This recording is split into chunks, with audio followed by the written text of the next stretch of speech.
Hello কাছের এবং দূরের মানুষজন, আসসালামু আলাইকুম।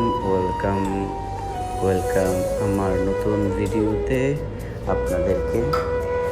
আসলে এটা কোনো চিন্তা করে করি নাই, ভিডিওটা হুট করে দেখলাম যে আমাদের রমজানের মধ্যে আমাদের পাশে আরেকটা রেস্টুরেন্টের কাজ চলছিল। তো আমি যেটাতে জব করি এটা আমাদের আরেকটা রেস্টুরেন্টের কাজ শুরু হয়েছে আর কি। তো সেটাতে একটু কাজ টুকিটাকি কাজ চলতেছিল, এখনও কাজ চলতেছে। তো বাইরে দেখলাম একটা খালি জায়গাতে, সেটা প্রিন্টিংয়ের জন্য রাখছিল।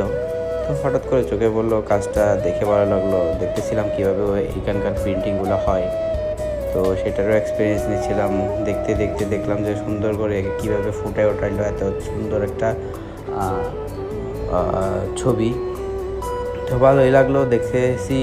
তো হঠাৎ করে আর দেখেন, মানুষের অনেক কিছু, অনেকের অনেক ভালো খারাপ ট্যালেন্ট থাকে। ভালো ট্যালেন্টগুলোকে সবসময় প্রাধান্য দিতে হয়। তো মানুষ জীবিকার জন্য কত কিছু যে করে, কত কিছু ত্যাগ স্বীকার করতে হয়। আর সবচেয়ে বিশেষ করে যেটা হয় যে প্রবাসে আসলে ফ্যামিলিদেরকে ছেড়ে থাকা এবং ওদেরকে অনেক দূরে সেটা ফিল করা আসলে কিন্তু খুব হৃদয় বিদারক।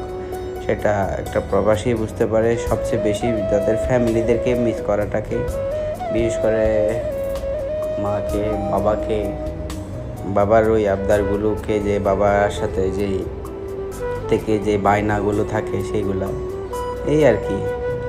থাক, মন খারাপ করার কথা বলে লাভ নেই। আপনারা আমার জন্য একটু দোয়া করবেন। আসসালামু আলাইকুম, ভালো থাকবেন সব।